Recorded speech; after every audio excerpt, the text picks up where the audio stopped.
Vamos então à aula número 5 de liturgia, né? A gente está trabalhando um pouco aí sobre Israel. É importante trabalhar Israel porque Israel é o nosso fundamento, né? Em termos de cristandade, a primeira igreja no mundo era de judeus, né? E o fundador também era judeu.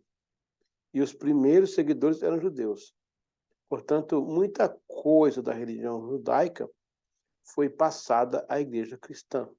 Claro que tirando todo o judaísmo, embora, em questão litúrgica, no primeiro século, já havia quem misturasse as coisas. Até o segundo século, depois de Cristo, nós vamos ter as igrejas híbridas. Eu não sei se você ouviu falar nisso, mas havia, sim, igrejas híbridas que juntou as práticas do cristianismo com as práticas do judaísmo.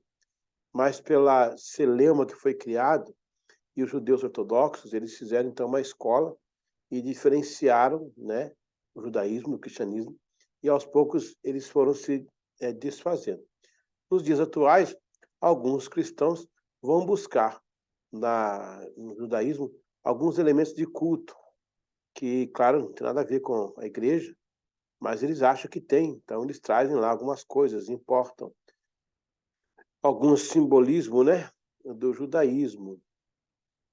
A questão aqui não é querer dizer contra A ou contra B, é só dizer que o judaísmo é o judaísmo, o cristianismo é o cristianismo, uma vez que Deus encerra com Israel todo o seu trabalho litúrgico.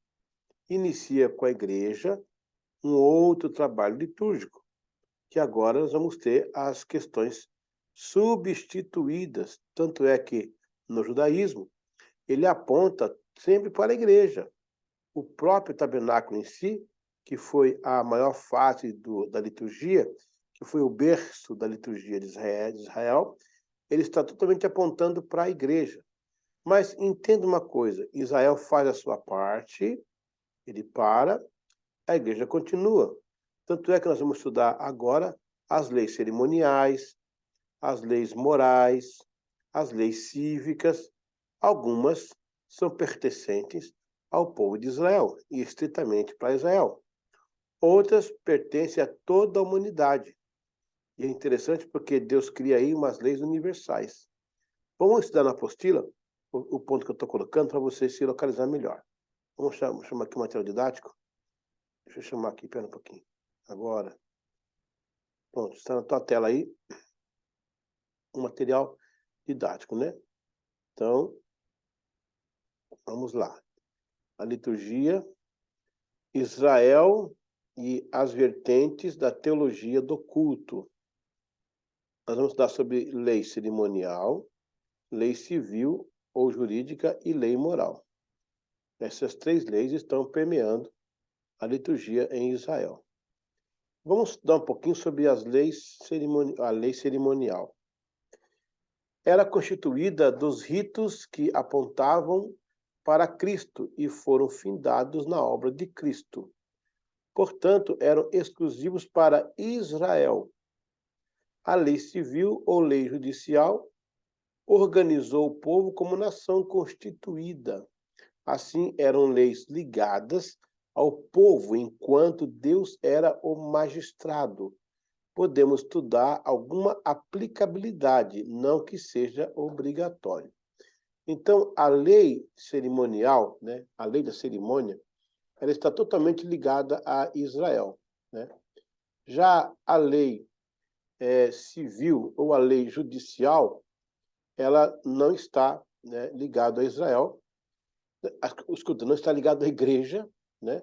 Está ligado a Israel, unicamente a Israel, porque vai fazer com que Deus possa criar naquele povo o sentido de nação. Então, preste atenção. Começa com Abraão, o casal, Sara e Abraão. Depois torna-se uma família maior, né? Que seria já o Jacó e seus filhos. Aí nós temos as tribos de Israel. Aí temos a nação de Israel. Essa nação que vai para o deserto. E no deserto Deus dá os mandamentos, que é a Constituição. Depois de nação, eles entram em Canaã e tornam-se país. depois são dominados, depois são devolvidos. Aí tem toda uma história que se conta aí em torno de Israel.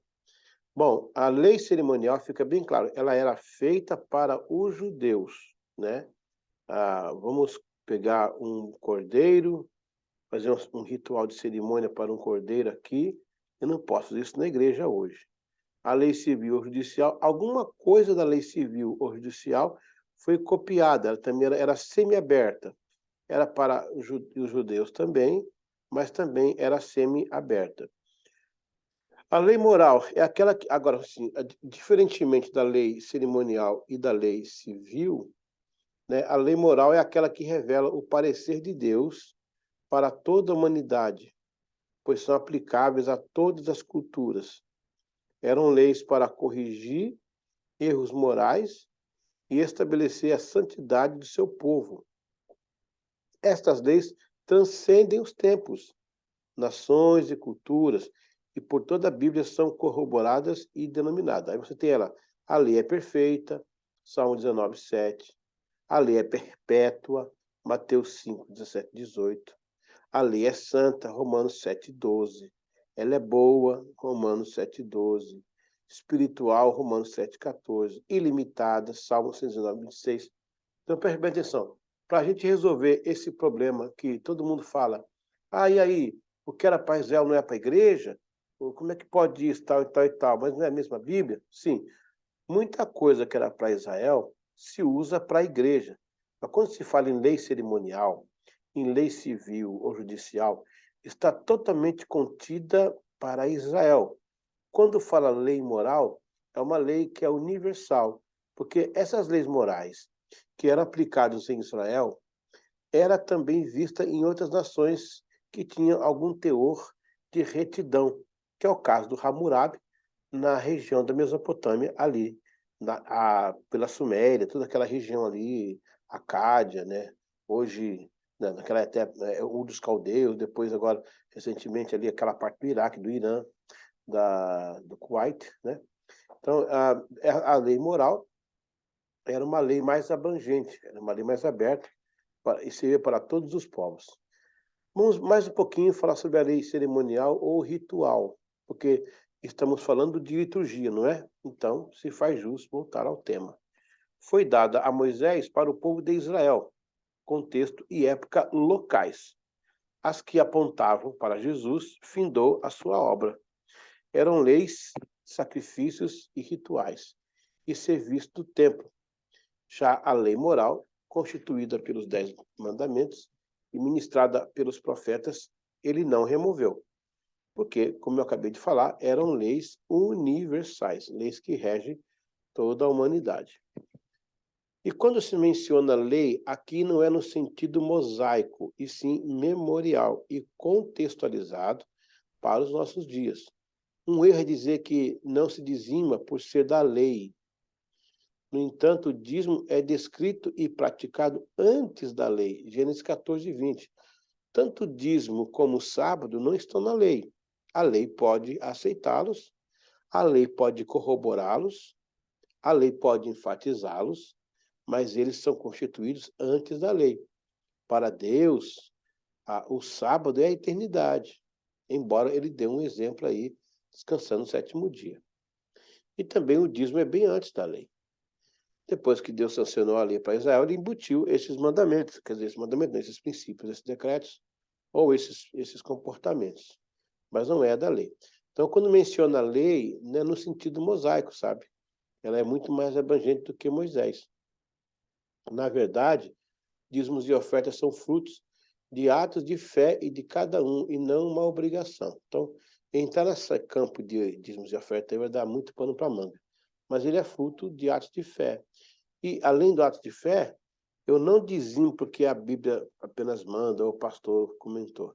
Eu dizimo porque eu tenho amor a Deus. Eu amo a Deus, de forma que eu devolvo, né, a parte que pertence. Aliás, tudo pertence a Ele, né? A gente fala assim por figura de linguagem. A lei cerimonial não é litúrgica. Por quê, gente? Os nomes se parecem em função, mesmo estando ambos ligados ao culto. Porque tanto a cerimônia, a liturgia, está ligada ao culto, inclusive a liturgia. Porém, Neste caso, o cerimonial se aplica estritamente a Israel, porque era além de uma liturgia, envolvia sacrifício de animal. Em ambos os testamentos, tanto no Antigo quanto no Novo, a palavra culto aponta para serviço. Então, peraí, ó. Embora hoje os modos, os estilos, as formas mudaram e mudam todo momento, como poderemos nos aproximar da proposta de culto descrita na Bíblia? Então, ficou para Israel aquele cerimonial de trazer animal, cortar animal, derramar o sangue no altar. Ninguém pode fazer isso hoje, né? Para nós ficou o memorial. E, nesse caso, essa memória nos faz fazer um culto, e nesse culto, a liturgia. No início, os hebreus possuíam um altar como objeto de cerimônia. Também os sacrifícios das ovelhas. Comum também era erigir um altar ao Senhor e fazer um pacto de adoração. Os sacrifícios iam de gratidão à expiação de pecados. Gratidão, lá, Gênesis 4, 1 a 6, 8, 20. Sacrifício de expiação pelo pecado, Jó 1, 5. O culto de Abel foi aceito pela primícia. Deus espera que cultuemos em primeiro lugar. E assim a Bíblia estabelece esse favor. Já Caim teve seu culto rejeitado, pois os elementos de culto não eram aceitos como adoração. Eu tinha falado sobre isso na outra aula, não sei se vocês lembram que eu falei sobre isso. Eu mencionei sobre um bom período sobre Caim e Abel. Eu não queria voltar ao tema, porque não é mais objeto aqui do nosso ensino, quer dizer, como eu já tinha falado, mas aqui tem uma compreensão ainda interessante, ainda mais. Olha, o Caim teve seu culto rejeitado, pois os elementos de culto não eram aceitos, tá vendo? Então, a questão não é o culto, é os elementos que estão no culto. Interessante isso, né? Abraão sobe com a jumenta, aliás, sobe com as ovelhas e deixa as jumentas embaixo, né? Ele fala, fique aí as jumentas e os servos, eu vou subir com o meu filho, né? Lá em cima está o cordeiro. Ou seja, quem sobe para adorar não é jumenta não adora. Quem não adora, fica lá embaixo com as jumentas, né? Mas quem adora sobe montanha para ver o cordeiro. Olha aí, dá uma boa mensagem para o domingo, hein? Meu Deus. Outra coisa que Abraão não sobe com o cordeiro, com os jumentos, para não, no desespero, não confundir jumento com cordeiro e sacrificar jumento no lugar de cordeiro. Deus não ia aceitar essa aberração. Mas tem muito crente hoje oferecendo jumento em cima do altar, em vez de oferecer o cordeiro. Meu Deus. Tá pegando aí, pessoal? Meu Deus, pega a senha aí. Quando nos reunimos para outras coisas que não seja adorar, passamos pelo mesmo perigo de rejeição de Caim. O que estamos fazendo é cultuar a Deus mesmo? Veja Gênesis capítulo 4, versículo 7. O êxodo didático. Deus abriu a primeira universidade do mundo no tabernáculo. Olha que você pode cair em prova, hein? Deus abriu a primeira universidade do mundo no tabernáculo. Então ele foi a primeira universidade. Que ali Deus fez daquilo um momento didático. Era uma faculdade de louvor, pois cada peça tinha uma lição e um ensino por trás. Deus estava ensinando o seu povo a quem adorar. Como adorador e quando adorar. Era um lar simbólico de Deus com o seu povo, que estabelecia com rituais e ritos. Agora preste bem atenção, que também pode cair na prova. O rito é um conjunto de práticas e regras utilizadas dentro dos rituais.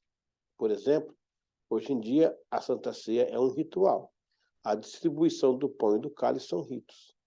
Há igrejas que levam no banco para pessoas, né? E outras igrejas que o pessoal vem buscar na frente. Então, esses são os ritos. O ritual é um só. Era Deus sendo expressão de si mesmo através de todos aqueles utensílios. Cada ato, coisas, utensílios, o modo de fazer, o modo de executar, como se aproximar, o culto era detalhado. A versão dos Salmos, por exemplo, musicava a ideia da arca do concerto da mesa dos pães. Deus é revelado como o único rei e provedor. Utensílios como o altar, um local onde Deus se encontrava com o sacerdote e este com o povo. O incenso ligado às orações que hoje se faz. As lâmpadas também tinham sua presença nos cultos, o que hoje é a Bíblia, a palavra que se prega. Ainda o altar era para derramar o sangue, nos condiciona a remissão de pecados, por ser o tabernáculo propositalmente construído no meio do povo. Dava informação que Deus quer ser adorado no meio do seu povo. Números 1, 52, 53. A liturgia deve ser em torno de Deus, ele é o centro. Viu, gente? Interessante. A remissão de sangue, pessoal, ela era que dava a valia, né? A valia que validava um altar era o sangue, o sacrifício. Hoje não temos o sangue, Cristo derramou o sangue, mas temos o sacrifício de estar, de servir, de participar, de estar junto. Isso vai validando o altar. Eita, quem está pegando a senha aí? Glória a Deus. Então, nesse capítulo aqui, a gente entende todas essas facetas de Israel. O que ficou claro nessa edição agora? Ficou claro que a lei cerimonial, a lei judicial ou cívica era para Israel. Agora, a lei moral era para nós todos, porque a lei moral de Deus ela é universal para todos. Tanto é que você vai ver alguns códigos de leis que Moisés estabelece no deserto que era também feito por Hammurabi. É claro, Moisés foi criado no Código de Hammurabi lá no Egito. Então ele sabia o que era certo e o que era errado, ele sabia o que era princípio, ele sabia o que ele podia passar. E Deus confirmava cada peça dessa, cada momento, pelo Urim, pelo Tumim, pelo acender das pedras no tabernáculo. Então ele não estava inventando coisa da cabeça dele, uma coisa que ele pensava ser. Só para ficar bem claro, os cerimoniais são para Israel mesmo, né? Nós, como igreja, atendemos ao lei moral. O restante também é uma lei, um memorial. A gente pode pegar algumas coisas dos princípios civis dos judeus e também aplicar na nossa vida cotidiana. Mas no sentido do cordeiro, do apontar para a cruz, do plano salvífico, isso já foi resolvido com a morte de Jesus, ok? A próxima aula vai ser uma prova. Espero que Deus te abençoe e tudo que eu falei na aula 4 e agora na aula 5 está na próxima aula, que é a aula 6, que vai ser da prova. Deus te abençoe e até a próxima daqui a pouco.